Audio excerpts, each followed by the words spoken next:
Welcome to my YouTube channel Vikas Sir Accountancy Amritsar. Today I am going to discuss about the topic valuation of goodwill. In this topic we will discuss what is goodwill. बेटा goodwill क्या होती है? Goodwill is an intangible asset but it is not a fictitious asset. Why is it so? Because goodwill can be bought or sold like any other asset. And goodwill is that type of tangible asset which helps a business concern to earn more profit than the concerns doing similar business. तो goodwill के features क्या हैं? Goodwill एक intangible asset है. Goodwill it works day and night for the success of an organization. Basically जो goodwill है ये दो तरह की है. One is purchased goodwill, another one is self-generated goodwill. But as per accounting standard 26. Only purchased goodwill is to be recorded in the books of accounts because accounting standard states that goodwill is to be recorded in the books of accounts only if money or money's worth is paid for it. Next, we are going to discuss about methods of valuation of goodwill. Methods of valuation of goodwill is first method is average profit method. Under average profit method there are further two methods. One is valuation of goodwill. One method is average profit. Here there are two methods. One is simple average, other is weighted average. बेटा simple average profit method में हम क्या करते हैं? इसमें हम goodwill को calculate करते हैं average profit into number of year purchase. Number of year purchase mean कि हमारी गुडविल एवरेज प्रॉफिट के कितने नंबर ऑफ टाइम्स है. और एवरेज प्रॉफिट कैसे निकालते हैं? Sum of last years profits divided by number of years. और अगर किसी साल के प्रॉफिट में कोई एबनॉर्मल गेन इंक्लूड है उसका इफेक्ट खत्म करने के लिए हम उसको माइनस करेंगे. अगर एबनॉर्मल लॉस है उसका इफेक्ट खत्म करने के लिए ऐड करेंगे. अगर मान लो किसी साल के प्रॉफिट में लिखा हुआ है over valuation of closing stock, profit inflated होगा तो माइनस करेंगे. अगर आपका over valuation of opening stock होगा उसको प्लस करेंगे. अगर हमारा under valuation of closing stock होगा तो प्लस करेंगे. Under valuation of opening stock होगा तो हम इसको माइनस करेंगे. ये एडजस्टमेंट्स हैं. और अगर आपको पार्टनर की रेम्यूनरेशन दी है तो पार्टनर्स की रेम्यूनरेशन भी हम माइनस करेंगे. तब क्योंकि एबनॉर्मैलिटीज को एक्सक्लूड करके हम लोग जो है वो एवरेज प्रॉफिट निकालेंगे. अगर मान लो आपने कोई एडमिसिबल एक्सपेंस है वो पे किया है लेकिन चार्ज नहीं किया उसको भी माइनस करेंगे. लेकिन वेटेड एवरेज मेथड के अंदर क्या करेंगे? गुडविल का निकालने का फॉर्मूला होता है weighted average profit into number of years purchase. और वेटेड एवरेज कैसे निकलेगी? वेटेड एवरेज निकलेगी मान लो आपको ईयर्स दिए हैं, एडजस्टेड प्रॉफिट्स हैं, वेट दिया है तो पहले आपने वेटेड प्रॉफिट्स निकालने हैं. इन दोनों को मल्टीप्लाई करके जो इसका टोटल आएगा वो आ गया. वेटेड एवरेज कैसे निकलती है? वेटेड एवरेज निकालने का फॉर्मूला होता है sum of weighted profits divided by sum of weights.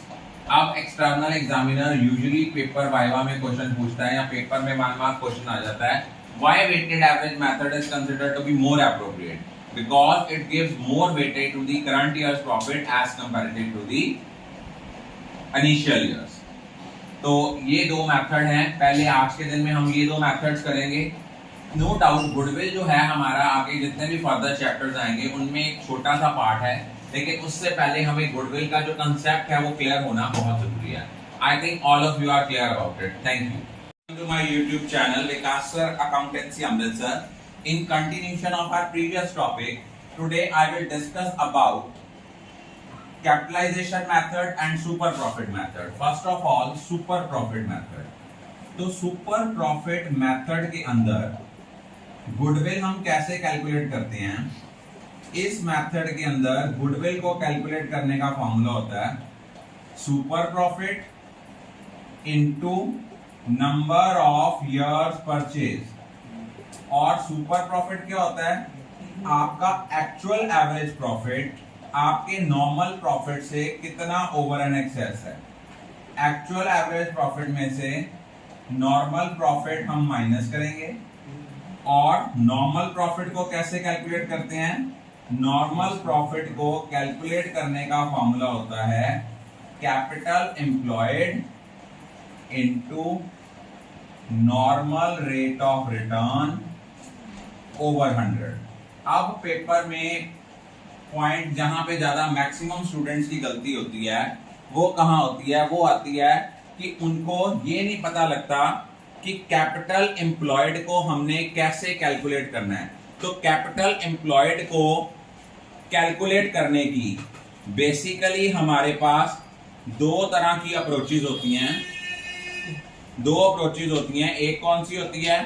एक होती है हमारी एसेट अप्रोच, एक होती है लायबिलिटी अप्रोच. जब हम एसेट अप्रोच लेते हैं तो capital employed under asset approach हम कैसे कैलकुलेट करते हैं? Capital employed under asset side approach में हम क्या लेते हैं? All assets except goodwill, non trade investments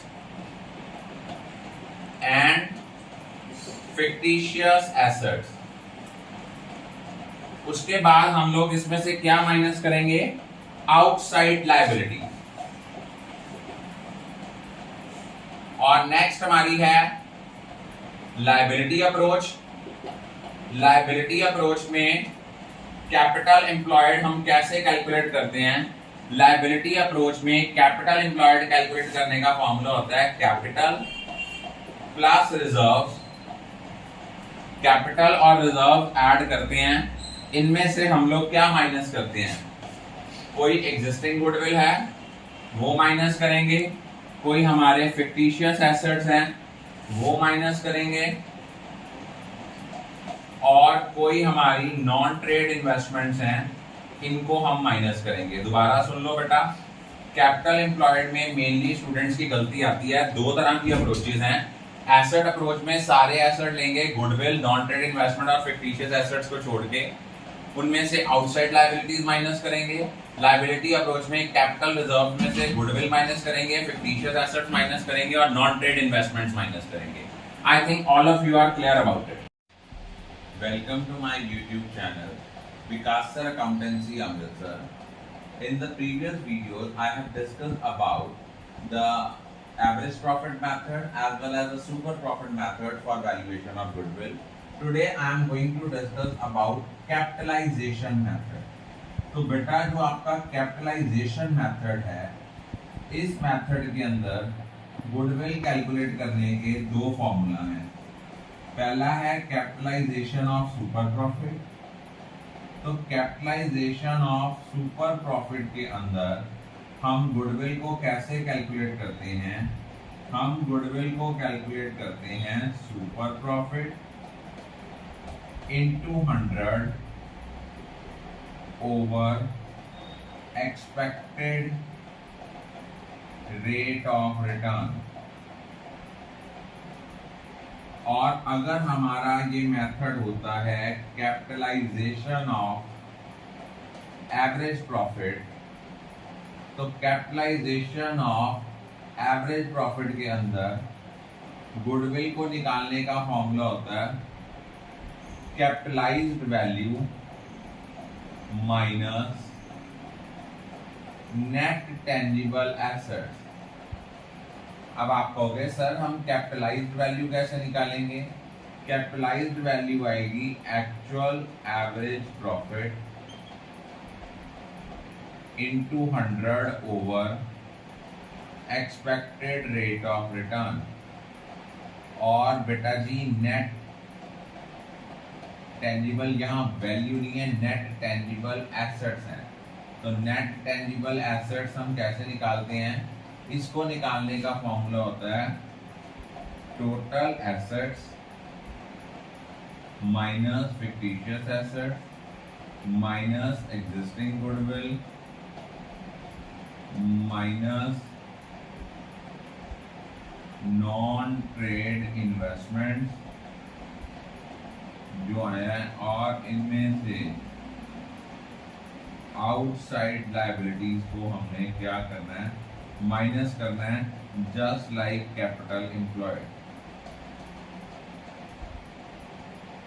तो कैपिटलाइजेशन मेथड में हमने ध्यान रखना है दो मेथड हैं, capitalisation of super profit, capitalisation of average profit. अगर हमें क्वेश्चन में कुछ नहीं दिया, हम कोई भी कैपिटलाइजेशन का मेथड जो है वो फॉलो कर सकते हैं।